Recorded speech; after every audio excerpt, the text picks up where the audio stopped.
Gente, vamos iniciar mais um módulo então, né? Onde a gente vai falar sobre dar continuidade nas rotinas administrativas e operacionais do bombeiro. E só vou relembrar um pouquinho do módulo anterior, onde a gente falou sobre inspeção de nível 1, nível 2 e nível 3. Então são as inspeções aí de nível 1, que é a cada 30 dias, feito pelo bombeiro profissional civil, pelo técnico de segurança, pelo o brigadista particular. Falamos sobre a inspeção de nível 2, que seria a cada 12 meses, com substituição do pó químico, com a questão de uma empresa credenciada para poder fazer o trabalho.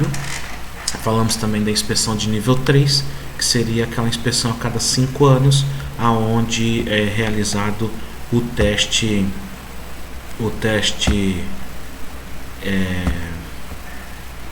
do cilindro e feito aí a substituição das peças caso for necessário. O Júlio me lembrou também de uma coisa muito interessante para a gente comentar um pouco, que seria a altura da instalação desse extintor, né? Então, o extintor de incêndio, via de regra, de acordo com a IN 06 do Corpo de Bombeiro Militar de Santa Catarina, ele precisa ser instalado a uma altura de 1,60 m.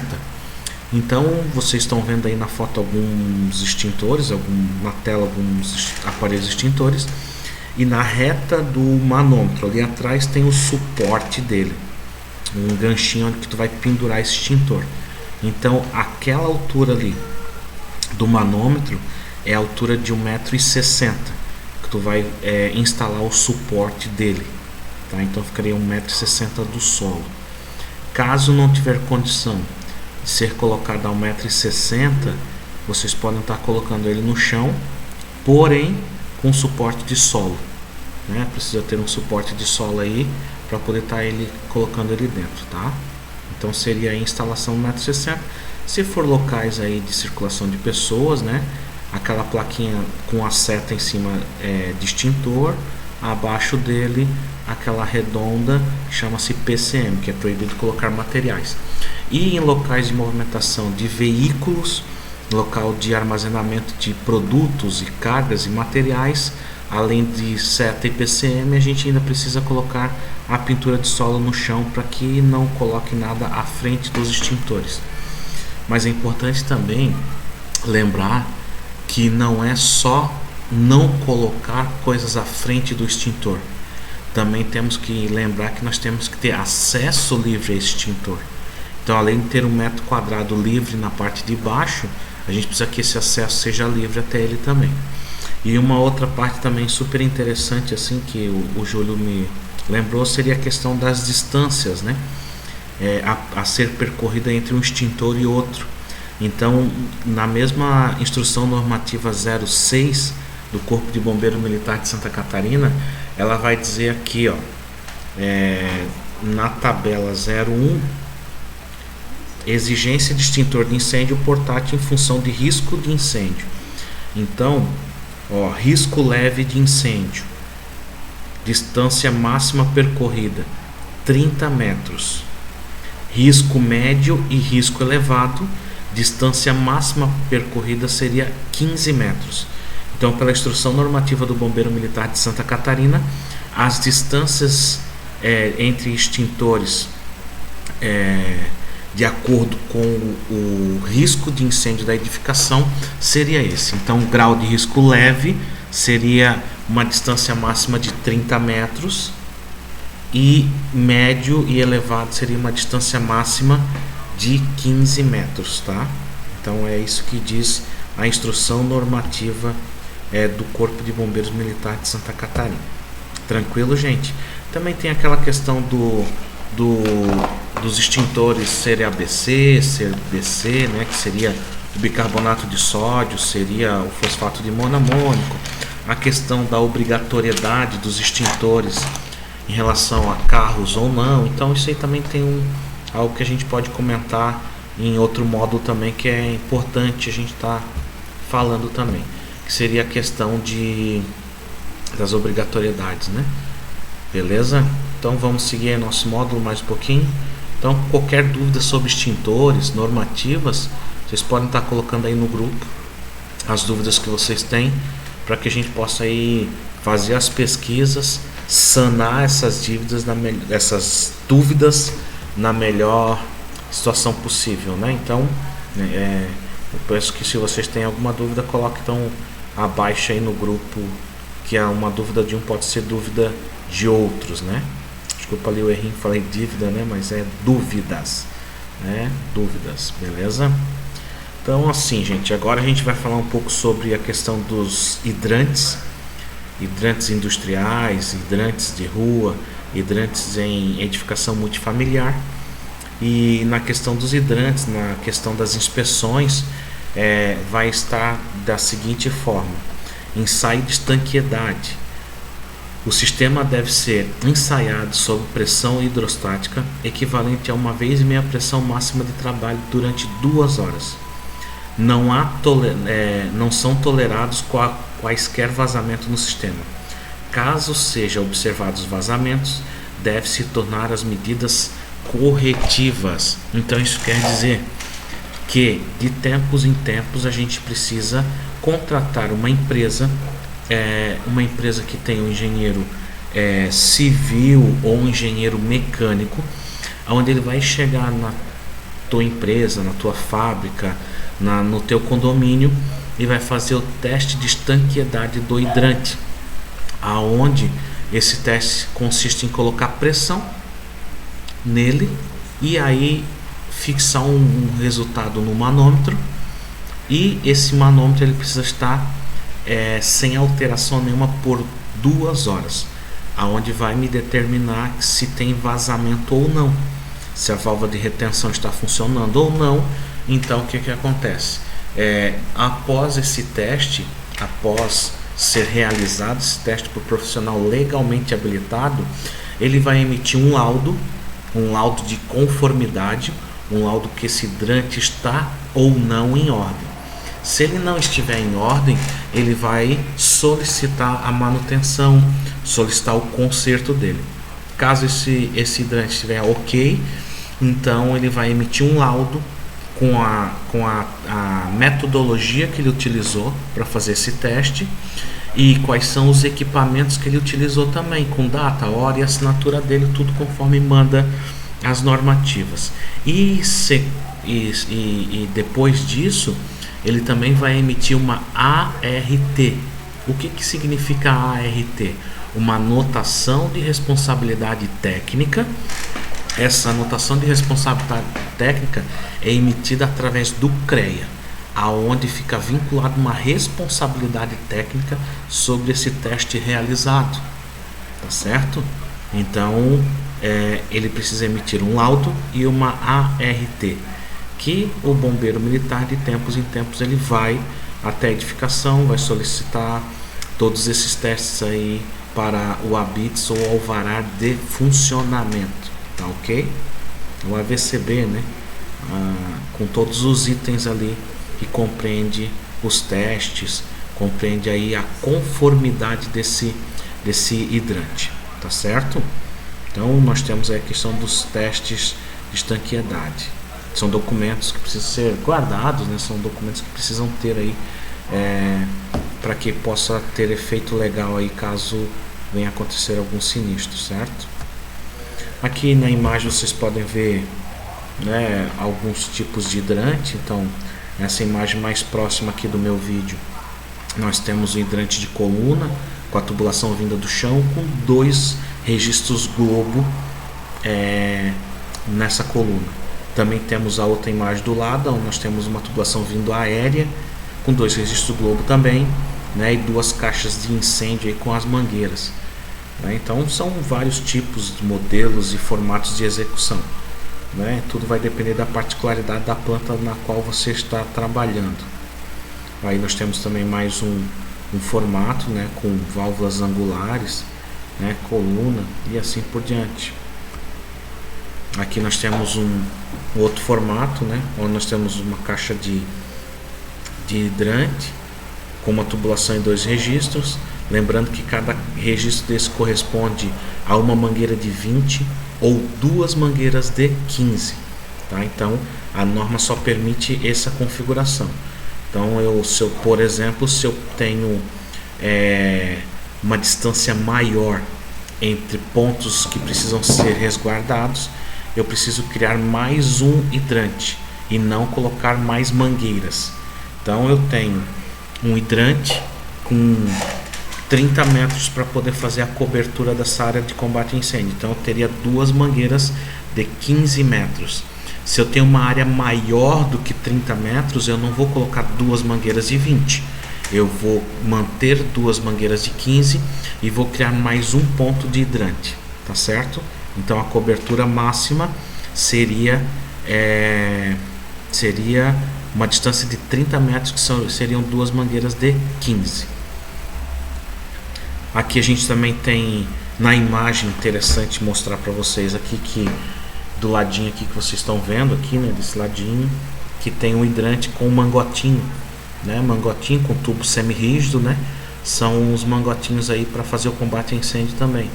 Mas essas caixas também têm registro Globo para mangueiras de incêndio, né? Então os mangotinhos são tubos semi-rígidos, são muito importantes os mangotinhos, porque, bom, se vocês já fizeram aí alguns treinamentos de combate a incêndio, vocês vão perceber que as mangueiras, para que a gente possa fazer a utilização delas, elas precisam estar totalmente esticadas, né? Ou no sistema de vai e vem, enfim. Mas elas não podem estar em nada aduchada ou enrolada, porque senão ela não tem eficiência para fazer o combate a incêndio. Já ao contrário, o mangotinho, ele é um tubo semi-rígido, então, e acoplado um registro à ponta dele. Eu não preciso desenrolar ele todo para me poder fazer o uso dele. Eu posso retirar um pouco dele só, tirar só o que eu necessito de dentro do carretel, desenrolar só o necessário para que eu possa fazer esse combate a incêndio. Então essa é uma das vantagens do mangotinho também, tá? Então o mangotinho também é bastante utilizado, são tubos semi-rígidos, tá? Então são diferentes das mangueiras de incêndio, que não são rígidas. Por isso que eu posso usar ele parcial da quantidade que tem no carretel. E já a mangueira de incêndio eu tenho que usar ela inteira. Um outro ponto importante também, que a normativa ela fala que a mangueira não pode estar conectada dentro da caixa. Vocês estão vendo essa imagem aí da mangueira e do esguicho? Então ela não poderia estar conectada, ela precisa estar aduchada, e eu preciso ter o adaptador de torno registro, eu preciso ter a chave de mangueira, eu preciso ter o esguicho dentro dessa caixa, para que no momento do sinistro eu monte o meu sistema e eu não deixe ele montado permanentemente. Porque se eu precisar utilizar essa mangueira em outro ponto, se eu precisar fazer um outro formato de combate a incêndio, eu tenho que desmanchar esse sistema e remontar o meu. Então eu deixo ele sempre desconectado, tá bom? Aqui a gente vê novamente os mangotinhos. São inúmeros modelos, são vários tipos, né? Caixas, sobrepor, enfim, né? Então os mangotinhos estão aí para ser utilizados, como eu falei para vocês. Não há necessidade de eu esticar ele totalmente para poder fazer o uso, como ele é semi-rígido. Então eu posso utilizar ele parcial do que tem no carretel, e assim eu fazer a primeira resposta do combate a incêndio, tá ok? Falando em hidrante, falando em mangueiras, deixa eu só voltar aqui na questão dos hidrantes para falar para vocês que os tubos são tubos galvanizados, né, de pelo menos 2,5 polegadas, utilizados, são com roscas, são soldados, são feitos conexões. Então são equipamentos aí importantes e que depende de uma mão de obra especializada também para fazer as instalações dele, né? Precisa estar totalmente dentro da norma, precisa ser inspecionado. Eu falo isso porque é de suma importância vocês, como profissionais, estar acompanhando a execução desse serviço, para que saia tudo de forma correta, para que toda a execução dele seja de acordo com o projeto preventivo de incêndio aprovado, tá? Então esse projeto precisa estar aprovado e a gente vai executar totalmente conforme o projeto, tá ok?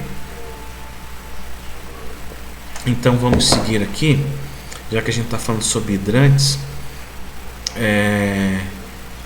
Lá na casa de máquina, lá em cima, quando se fala em edificação multifamiliar, um condomínio ou uma indústria com uma caixa d'água elevada, a gente vai ter dois componentes bem importantes, tá, nesse rede de hidrante, que seria a questão da válvula de retenção, que fica lá próximo da caixa d'água, e o registro gaveta.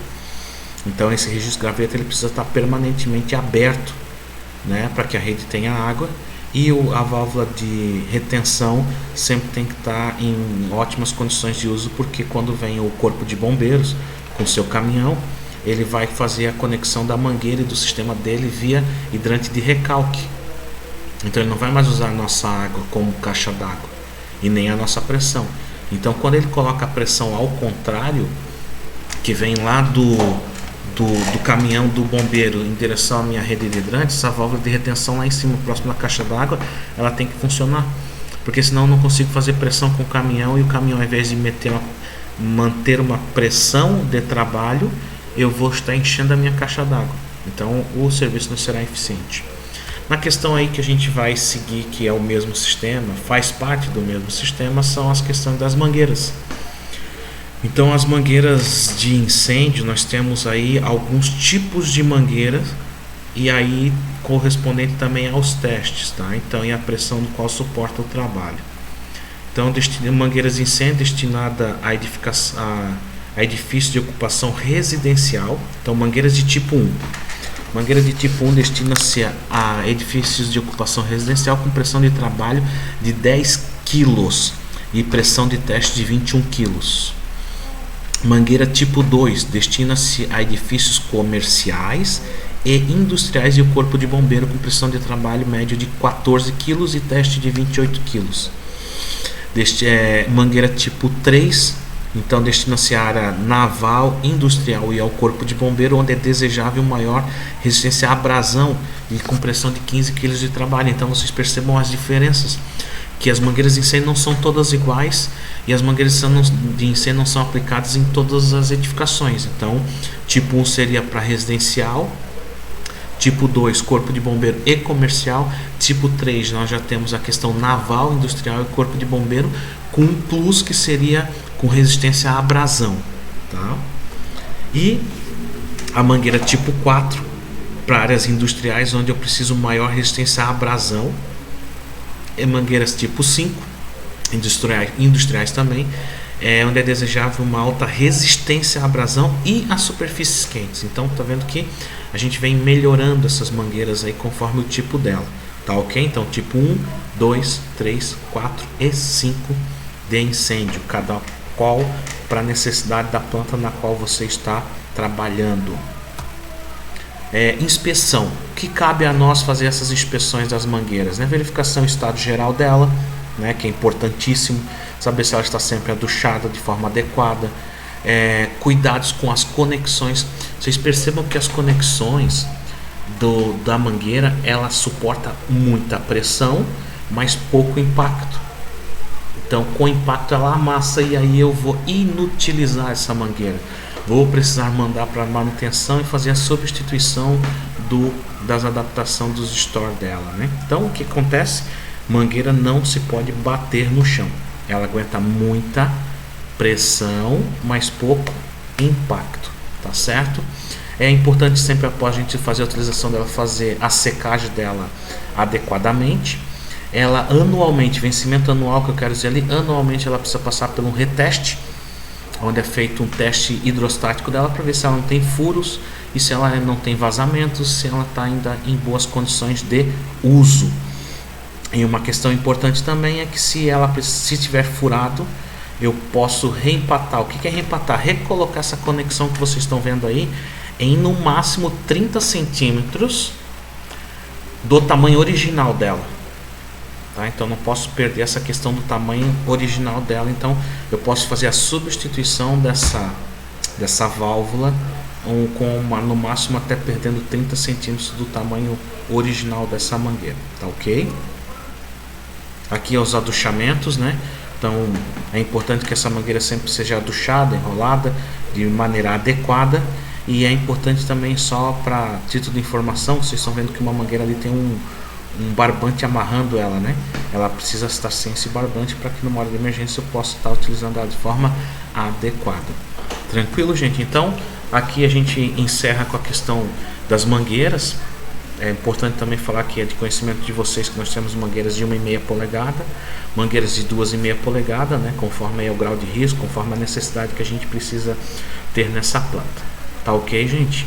Então eu encerro mais esse módulo por aqui, falando sobre rede de hidrantes e falando um pouco sobre mangueiras. Qualquer dúvida vocês podem escrever aí abaixo do grupo, que a gente vai ir sanando as dúvidas de vocês, consultando uma norma e passando para vocês para tirar essas dúvidas. Valeu, um abraço.